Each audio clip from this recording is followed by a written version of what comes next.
আসসালামু আলাইকুম। দেখুন আমরা সাধারণত যে ধরনের বই পড়ি, আ দীর্ঘমেয়াদী যে বইগুলো হয়, বিশেষ করে উপন্যাসের কথাই বলব আমি। হয় কি অনেক উপন্যাস অনেক বড় হয়ে থাকে। কিছুদিন পড়লে একঘেয়েমি লাগে, না একই পড়া পড়ছি। তবে হ্যাঁ, উপন্যাসের ভিতরে অনেক ইন্টারেস্টিং বিষয় আছে। আমার মতো যারা ওই ইন্টারেস্টিং বিষয়গুলো পান হয়তোবা ভালো লাগে তাদের পড়তে। বাট তারপরেও থাকে কি আমরা একঘেয়েমি শুধু পড়ছি, পড়ছি, পড়ছি।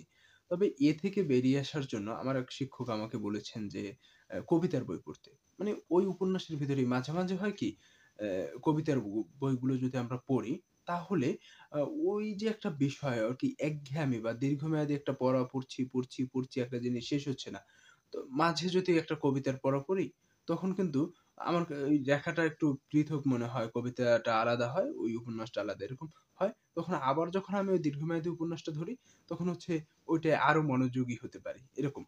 যাই হোক, এটা হচ্ছে আমাদের গ্রামের ভাষায় একটা কথা আছে। সেটা হচ্ছে এরকম যে, "জিরানের সময় কসাডা লাগান।" কথাটা বদলাদের বলে। মানে যাদের হচ্ছে শ্রমিক বলি আমরা, দিনমজুর বলি। তাদের মানে আমাদের গ্রামের ভাষায় বদলা বলে।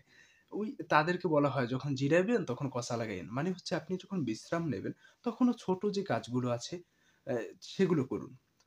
এই কনসেপ্টটাই হচ্ছে এখানে এই উপন্যাস যখন পড়বেন, দীর্ঘমেয়াদী উপন্যাস, তখন যদি আপনার বিরতির প্রয়োজন হয়, ওই বই পড়া থাকে, তখন ওই বিরতির সময়টায় একটা কবিতার বই পড়ুন। তাহলে হবে কি দেখবেন, ওই যে একটা একঘেয়েমি সেটাও দূর হয়ে যাবে। আবার একটা বই আপনার বেশি শেষ হয়ে যাবে। যখন কবিতার বইটা এরকম শেষ হয়ে গেল। যেমন হচ্ছে জানুয়ারি মাসের কথা বলি আমি। তখন আমার 'নদী ও সন্তান' ওই কবিতার বইটা আমি একদিনে শেষ করেছি।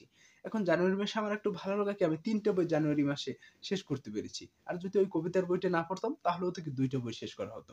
তাহলে দেখুন আল্টিমেটলি আমি যদি আমার পড়ার ভিতরে কবিতার বইটাও আনি, একটা বই বেশি পড়া হচ্ছে, ২ টা বই বেশি পড়া হচ্ছে সেটাও হয়ে যাচ্ছে। দীর্ঘমেয়াদী যে উপন্যাসটা পড়ছি সেটাও একটু ভালো লাগা কাজ করছে। যাই হোক আপনি আপনার এই পড়ার কনসেপ্ট বা আপনি কবিতার বইটা কিভাবে পড়েন? আমার কিন্তু কবিতার বই বেশি পড়া হয় না।